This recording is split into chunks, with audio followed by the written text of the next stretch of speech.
हम open challenge करते हैं कि गुजरात की कोई राजनीतिक पार्टी ने हमको ये काम दिखाना कि हम भाषणों के अलावा, हम राजनीति के अलावा हम सामाजिक कार्य कैसा कर रहे हैं करके। ये हमारा ओपन चैलेंज गुजरात की तमाम राजनीतिक पार्टियों को।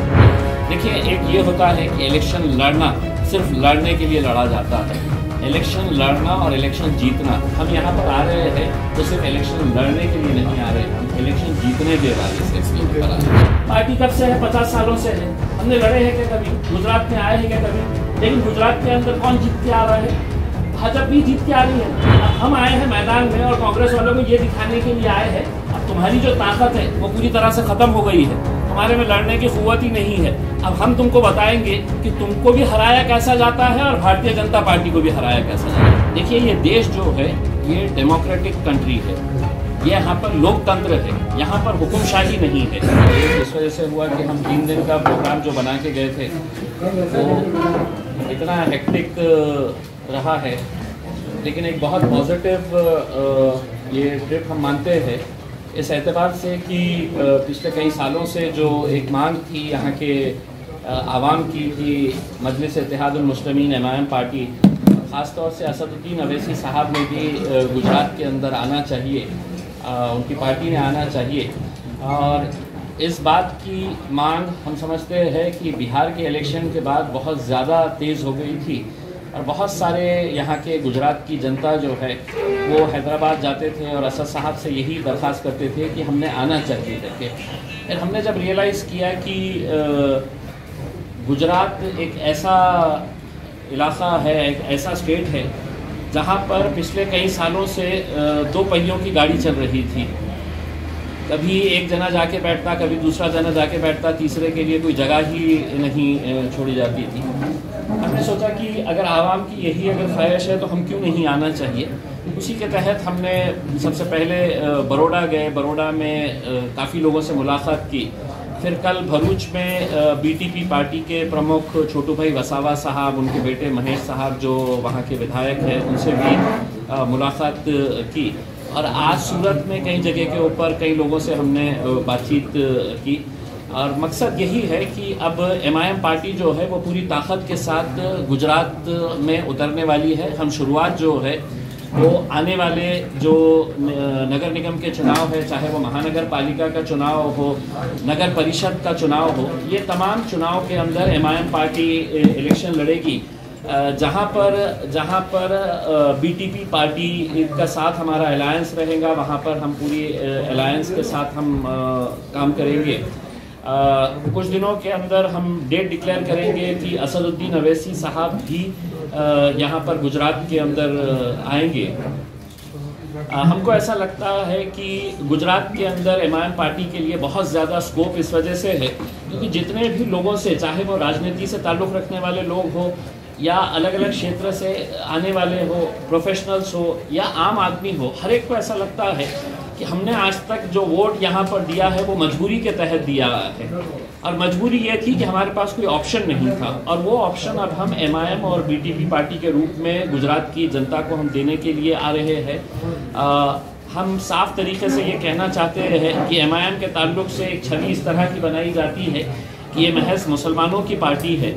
हम एक मोहब्बत का पैगाम लेकर आए हैं, दोस्ती का हाथ बढ़ाने के लिए आए हैं, तमाम जाति, धर्म और मज़हब के लोगों को हम साथ में लेकर चलने के लिए आए हैं। जो एमआईएम का पॉजिटिव फेस है ये अक्सर मीडिया भी नहीं दिखाती है और पॉलिटिकल पार्टीज़ भी नहीं दिखाते हैं कि हमारे कई जगह के ऊपर हमारे कितने सारे ऐसे नॉन मुस्लिम हमारे कैंडिडेट्स को हमने टिकट दिए हैं, कई जगह के ऊपर वो चुनकर आए हैं। एक उदाहरण के तौर के ऊपर मेरे औरंगाबाद के अंदर 26 कॉरपोरेटर्स चुनकर आए हैं, जिसमें से 6 कॉरपोरेटर्स जो है वो नॉन मुस्लिम कैंडिडेट्स है, उसमें एससी कैंडिडेट भी है, उसमें हिंदू हमारी बहन भी चुनकर आई है। हैदराबाद के अंदर आप देख लीजिएगा कितने ऐसे कैंडिडेट्स हैं कि जहां पर हम टिकट भी देते हैं और वो चुनकर भी आते हैं।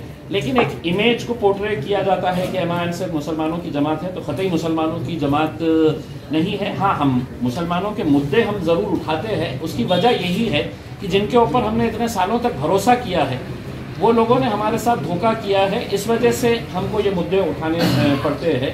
तो गुजरात की भी आवाम, उसके अंदर तमाम जाति, धर्म और मज़हब के लोगों से हम अपील करना चाहेंगे कि MIM को भी आप एक मरतबा साथ दीजिए, एक मरतबा देखिए, हमको आजमाइएगा। हम वो पार्टी नहीं है जो 5 साल में एक मरतबा लोगों के बीच में जाते हैं। अगर आप हैदराबाद में देखेंगे दारुसलाम के अंदर, वहाँ पर जितने भी हमारे नुमाइंदे चुन के आते हैं, चाहे वो कॉरपोरेटर्स हो, MLA हो या खुद असदुद्दीन अवैसी साहब हो, उनकी हर रोज़ 11 बजे क्लास भरती है दारुसलाम के अंदर, और हर आदमी वहाँ पर आकर अपने मसले मसाइल वहाँ पर एड्रेस करता है।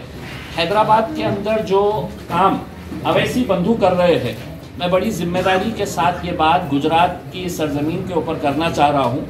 हम ओपन चैलेंज करते हैं कि गुजरात की कोई राजनीतिक पार्टी ने हमको ये काम दिखाना कि हम भाषणों के अलावा, हम राजनीति के अलावा हम सामाजिक कार्य कैसा कर रहे हैं करके। ये हमारा ओपन चैलेंज गुजरात की तमाम राजनीतिक पार्टियों को, कि हैदराबाद में जो असदुद्दीन अवैसी साहब जिस तरीके से वहाँ पर अकबर साहब मिलकर दोनों भी जो सोशल काम कर रहे हैं, तकरीबन 17,500, ये कोरोना से पहले का फिगर मैं बता रहा हूँ, 17,500 बच्चे जो है मुफ्त तालीम हासिल कर रहे हैं, फ्री एजुकेशन हासिल कर रहे हैं। ओवैसी स्कूल ऑफ एक्सीलेंसी जो चलाते हैं और जिसके पूरी जिम्मेदारी अकबरुद्दीन अवैसी साहब लेते हैं, उस स्कूल के अंदर आप जाएंगे तो कहीं पर भी आपको MIM की जो छवि जो बना के रखते हैं, वहाँ पर एडमिशन देते वक्त न जात देखी जाती, न धर्म देखा जाता है, सिर्फ उसका क्राइटेरिया होता है कि गरीबी। जो भी गरीब बच्चा या बच्ची है उनको टोटल मुफ्त किताबें दी जाती है, मुफ्त उनका यूनिफॉर्म दिया जाता है, मॉर्निंग का ब्रेकफास्ट उनको मुफ्त दिया जाता है, टोटल एजुकेशन फ्री है। ये किसी ने भी बता देना कि हम है, कई 100 बेड के वो हॉस्पिटल्स है, 10 रुपये का कार्ड बनाया जाता है और कोई भी बना सकता है, तो 10 रुपये के कार्ड के अंदर 3 महीने की वैलिडिटी के हिसाब से वो 10 रुपये के अंदर जितना भी अपना इलाज करवा सकता है। तो MIM पार्टी सिर्फ एक राजनीतिक तौर के ऊपर लोग नहीं देखते हैं, वरना असदुद्दीन अवैसी साहब या उनके वालिद साहब लगातार हैदराबाद से जब जीत कर आते हैं तो कई सारे नॉन मुस्लिम लोग जो है वो उनको उनके काम की वजह से वहाँ पर चुनकर देते हैं।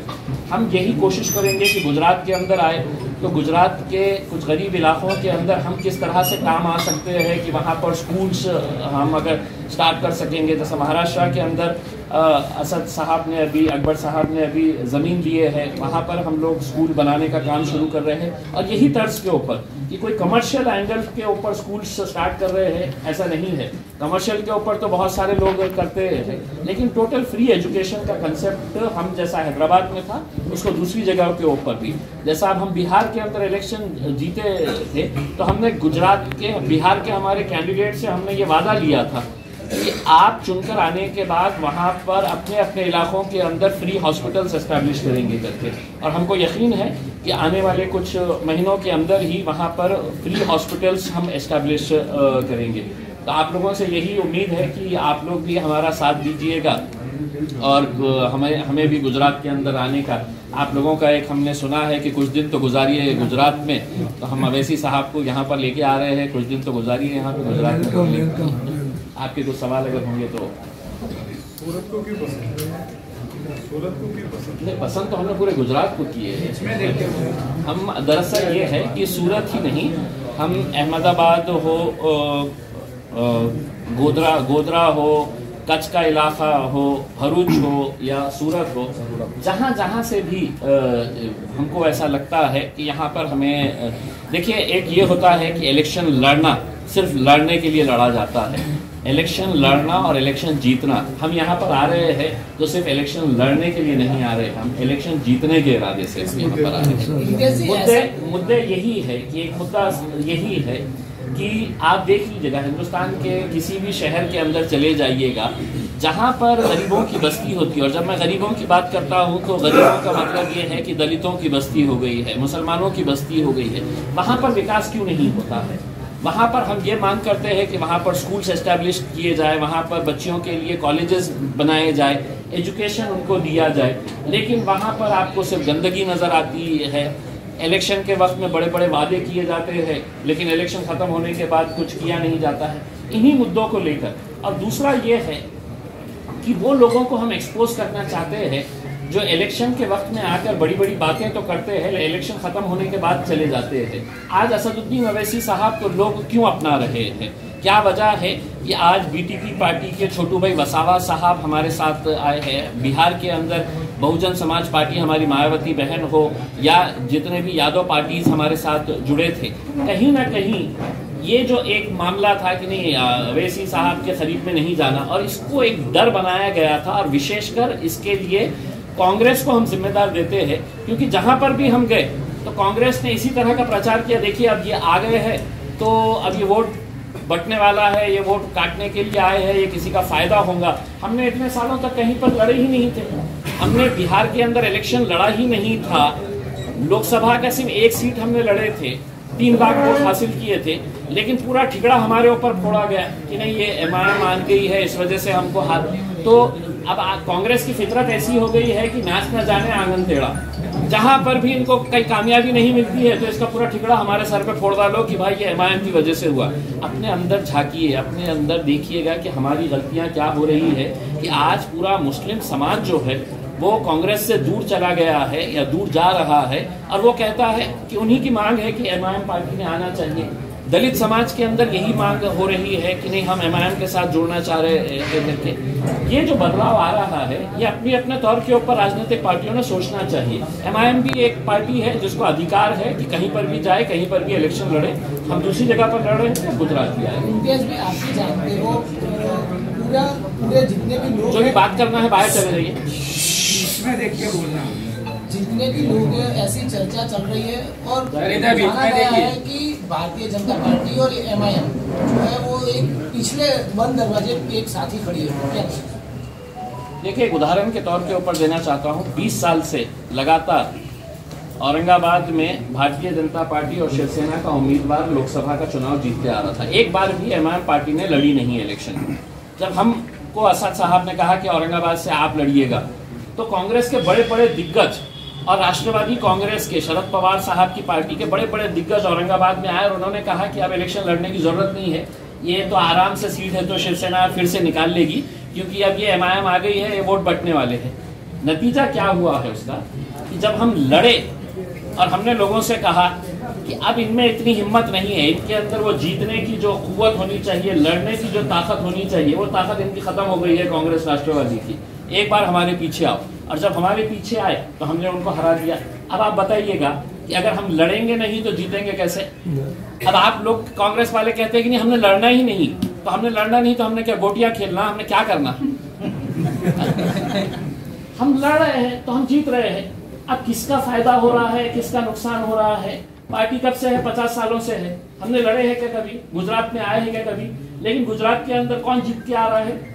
भाजपा भी जीत के आ रही है ना। अब हम आए हैं मैदान में और कांग्रेस वालों को ये दिखाने के लिए आए हैं अब तुम्हारी जो ताकत है वो पूरी तरह से खत्म हो गई है, तुम्हारे में लड़ने की कुव्वत ही नहीं है।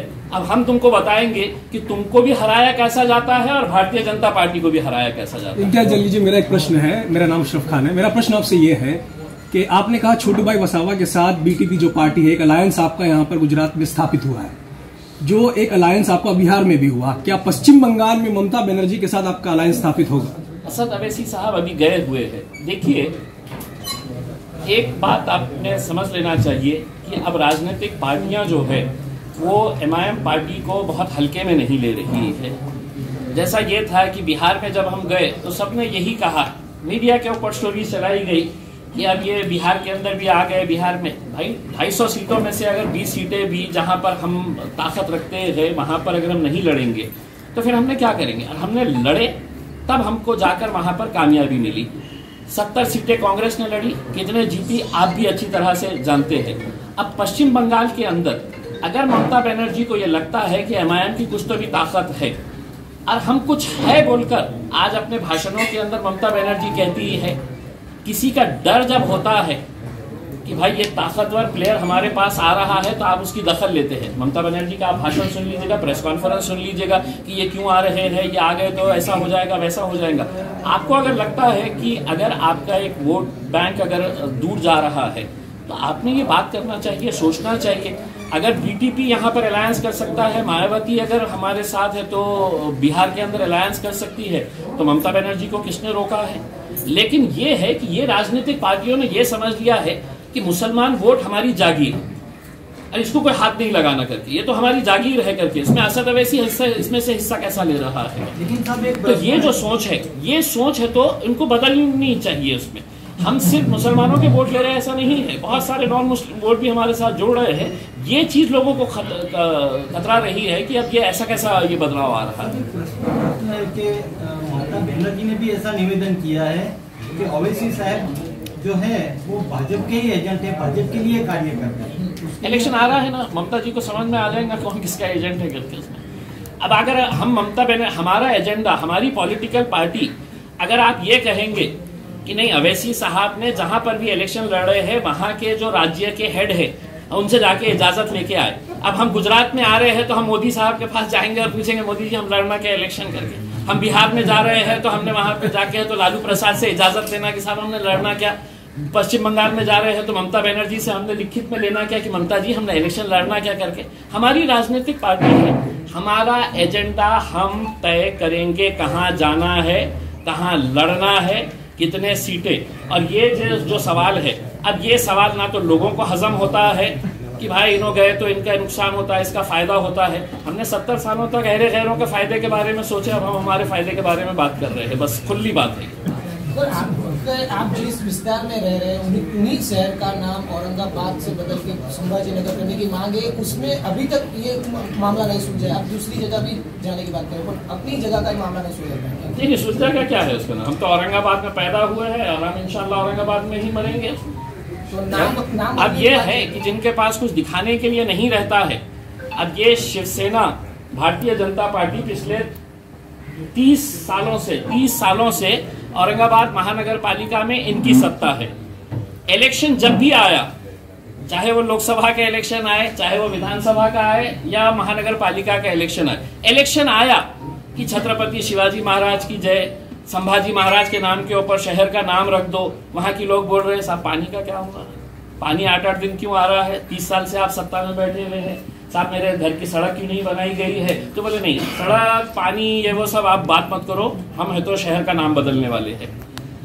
वो सिर्फ मन भटकाने के लिए ये एक षड्यंत्र रचा जाता है कि मन भटका दो लोगों को, है तो बहकावे में लेके आ जाओ। हिंदुस्तान के अंदर रहने वाले जितने भी लोग हैं वो बड़े भावनिक होते हैं, अरे संभाजी महाराज के नाम का विरोध हो रहा है। नहीं, हम साफ तरीके से बताना चाहते हैं कि इस मुल्क के अंदर जितने भी बड़े बड़े नेशनल हीरोज हैं, चाहे वो बाबा साहब अम्बेडकर हो, छत्रपति शिवाजी महाराज हो, संभाजी महाराज हो, हम इनका पूरा आदर करते हैं, गर्व है हमें इन लोगों के ऊपर। लेकिन ये राजनीतिक पार्टियां जो इतने बड़े बड़े नेशनल हीरोज को सड़कों का नाम दे दो, शहर का नाम दे दो, बहुत छोटा कर दे रहे हैं। और इसलिए कर रहे हैं कि इनको दिखाने के लिए इलेक्शन में कुछ नहीं है कि जब लोग जाएंगे और आपसे पूछेंगे कि साहब मेरे पास सड़क क्यों नहीं बन रही है, मेरे पास गंदगी क्यों पड़ी रहती है, मेरे पास कचरे का ढिगार क्यों पड़ा रहता है, तो बोलेंगे कि नहीं अब ये मुद्दा नहीं। अब मुद्दा जो है वो आप 30 साल से है ना, आप 30 साल से अगर महानगर पालिका के अंदर रहने के बाद भी अगर ये सब सुविधाएं नहीं दिए और फिर जब इलेक्शन आया, आप रिकॉर्ड निकाल के देख लीजिएगा। मैं आपको एक रिक्वेस्ट करूंगा पत्रकारों को कि इससे 5 साल पहले का मुद्दा संभाजी नगर, असेंबली का इलेक्शन आया संभाजी नगर, लोकसभा के, तो ये सिर्फ भटकाने के लिए। लेकिन अब लोग बहुत होशियार हो, क्योंकि सोशल मीडिया के दौर में हम सब रह रहे थे, अब यंगस्टर बहुत होशियार हो गया है, वो इन बातों के अंदर नहीं आने वाला।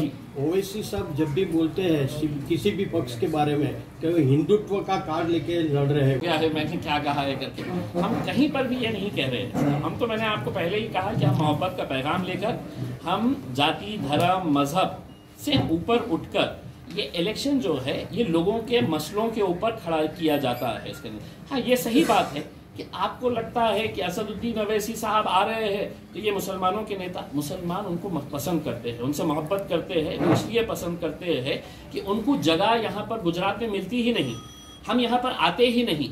अगर जिन लोगों ने जिनके ऊपर भरोसा किया था, जिन पार्टियों के ऊपर, अगर वो उनके साथ इंसाफ करती तो हमारे को जगह ही नहीं थी यहाँ पर आने के लिए। लोग खुद कहते हैं आप क्यों आए हैं यहाँ पर तो हमारी नुमाइंदगी है, तो ये साहब कर रहे हैं, वो साहब कर रहे हैं। सर अब इसका एक प्रश्न है, पिता प्रश्न है कि अभी आपने बताया कि आपका मुद्दा अलग है, मुस्लिम कार्ड नहीं है, बराबर, तो ये 370 की जो कलम है उसका विरोध ओवैसी सब क्यों कर रहे थे? क्या आप मानते हैं वो गलत है या सही है? बिल्कुल 100% हम ये मान रहे थे कि हमने विरोध किया था और आज भी हम इस बात का विरोध कर रहे हैं देखिए, ये देश जो है ये डेमोक्रेटिक कंट्री है, ये यहाँ पर लोकतंत्र है, यहाँ पर हुकुमशाही नहीं है। हमने विरोध किस बात का किया था, आप अच्छी तरह से देखिए। फिर हमको डिस्टॉर्ट किया जाता है कि एमआईएम वालों ने किया है। हमने ये कहा कि जम्मू एंड कश्मीर के अंदर एक असेंबली है, और असेंबली के अंदर कौन जाता है, वो विधायक बैठते हैं जिनको जनता चुनकर वहां पर भेजती है कि तुम ये फैसला करो कि क्या होने वाला है करके, मेरे ताल्लुक से, हमारे राज्य के ताल्लुक से। अगर आप उसको बाईपास कर देंगे और ये कहेंगे कि नहीं, अब हमारे पास तो 300 का आंकड़ा है, 300 से ज्यादा हमारे एमपीज है, अब हम कुछ भी फैसले करेंगे करके, तो हमने विरोध इस बात के लिए किया था कि आप जम्मू एंड कश्मीर की असेंबली के अंदर इसको पहले पास करो। जो प्रोसीजर था, जो कई सालों से हमारा जो एक नियम बना हुआ है, वो नियम के हिसाब से करो। लेकिन अगर मोदी साहब और अमित शाह साहब कहेंगे कि नहीं साहब, अब तो हमारे पास आंकड़े हैं, हम कुछ भी कर डालेंगे और कुछ भी बोलेंगे, तो ये देश जो है लोकतंत्र के हिसाब से चलता, हुकुमशाही के हिसाब से नहीं। लेकिन अनफॉर्चुनेटली हम हर रोज देख रहे हैं कि इस देश के अंदर एक हुकुमशाही का माहौल हो गया है कि हमने बोल दिया, अब वो पत्थर की लकीर हो गया है करके। तो नहीं, सत्ता में तो कहीं लोग आते हैं, कहीं जाते हैं, जो ऊपर जाता है उसको नीचे आना पड़ता है, और ये सरकार भी आएगी इंशाल्लाह। इम्तियाज जलील जी, आपने कहा कि इस चुनाव लड़ना आपका संवैधानिक अधिकार है। मेरा एक प्रश्न है, हैदराबाद में अभी चुनाव हुए जहां पर भाजपा का कोई गढ़ नहीं था, पर भाजपा उभर के वहां पर आई है, क्या आपको नहीं लगता हैदराबाद में कुंभे में कहीं ना कहीं फूट हो रही है? नहीं, देखिए, मतलब हैदराबाद का इलेक्शन जो था वो महानगर पालिका का इलेक्शन, वहाँ कुछ एग्जिस्टेंस नहीं था बीजेपी का, मेरी लार्जेस्ट पार्टी बनी वहाँ नहीं। लेकिन उस तर्क, अगर यही तर्क अगर लगाया जाए तो वही तर्क है, तो 2 महीने 3 महीने के बाद आप भी कहेंगे कि गुजरात में तो मजलिस का कोई वे ही नहीं था, इतनी ज्यादा सीटें कैसे आ गई है। यही तर्क अगर लगाया जाए तो मैं आपको सिर्फ एक बात कहना चाहता हूं कि महानगर पालिका का इलेक्शन जो होता है वो अपने इलाकों के मुद्दों के ऊपर होता है कि हमारे इलाके के अंदर किसी के पानी का मसला, किसी के गटर का, किसी का ड्रेनेज का, किसी के स्कूल का, हॉस्पिटल का, ये मुद्दों के ऊपर होता है। मैं उस वक्त भी मैंने हैदराबाद के अंदर प्रेस कॉन्फ्रेंस लेकर मैंने ये कहा था कि मैं ओपन चैलेंज कर रहा हूं अमित शाह साहब को कि आप बताइएगा कि इस मुल्क के अंदर कौन सा ऐसा महानगर पालिका का इलेक्शन था कि जहां पर इतने सारे भाजपा के मुख्यमंत्रियां, इतने सारे केंद्र मंत्रियां, अमित शाह साहब, वहां पे योगी साहब, ये इतने बड़े बड़े दिग्गज नेता किसी स्थानिक इलेक्शन के अंदर प्रचार करने के लिए आए। अमित शाह साहब को मजबूर होना पड़ा कि उनको सड़कों के ऊपर निकलना पड़ा, योगी साहब को पैदल चल के रैली करना पड़ा हैदराबाद के अंदर, तब जाकर उनको सीटें मिली। हमको कहीं पर भी ये नहीं। उस वक्त क्या हमने ये कहा था कि नहीं, ये तो हमारा गढ़ है, इसके अंदर कैसा आए हैं आप करके? आपको अधिकार है, आप आए हैं करके। अब वैसा ही अधिकार हमारे को गुजरात में है। 3 महीने के बाद आप यही सवाल करेंगे कि आपका तो यहाँ कुछ था नहीं, आप इतने सारे सीटें कैसे जीत गए करके। इंशाल्लाह जीतेंगे। सर, 3 तलाक का जो प्रश्न है सर, एक सेकंड, आपने भी बताया कि डेमोक्रेटिक वे पे सब बात की, लेकिन जब भी चुनाव के प्रवचन भाषण होते तब ओवैसी जी यही बोलते कि वजीर आजम मैं मोदी जी को नहीं मानता हूँ। तो उस टाइम पे डेमोक्रेटिक वे कहाँ पे जाता है? कहाँ पे?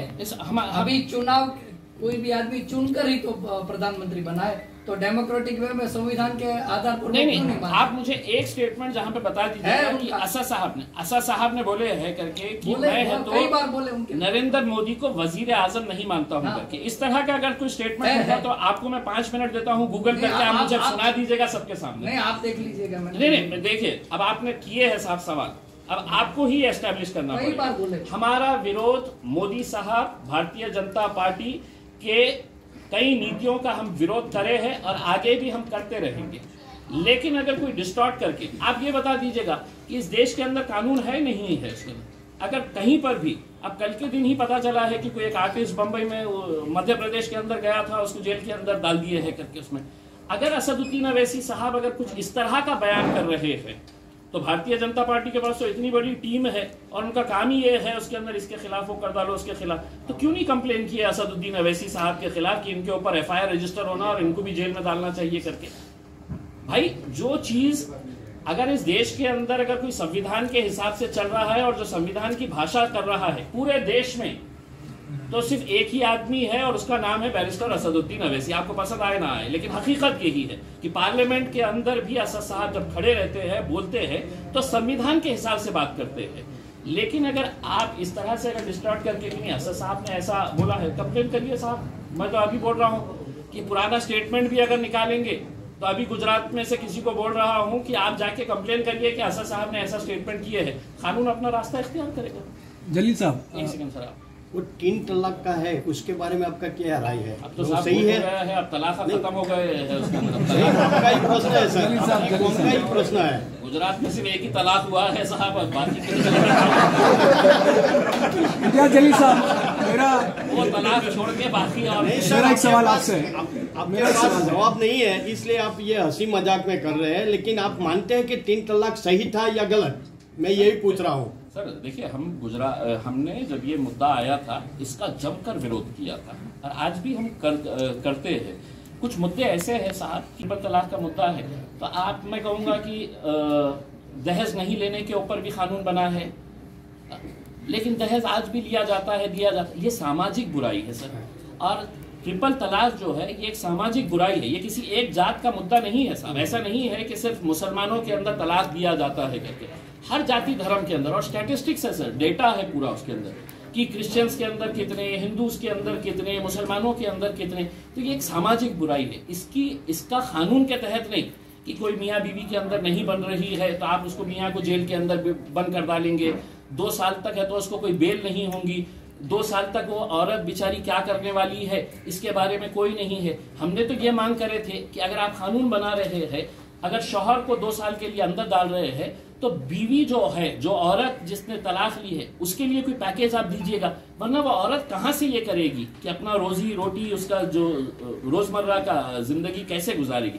तो ये मुद्दे थे, उसका हमने विरोध किया था साहब, और आज भी हमारा ये विरोध कायम है। ये डेमोक्रेसी की ब्यूटी है सर कि मतलब मेरे और आपके बीच में इख्तिलाफ होते रहेंगे, लेकिन आप भी चाहते हैं कि ये देश मजबूत रहे, हम भी चाहते हैं कि देश मजबूत रहेगा।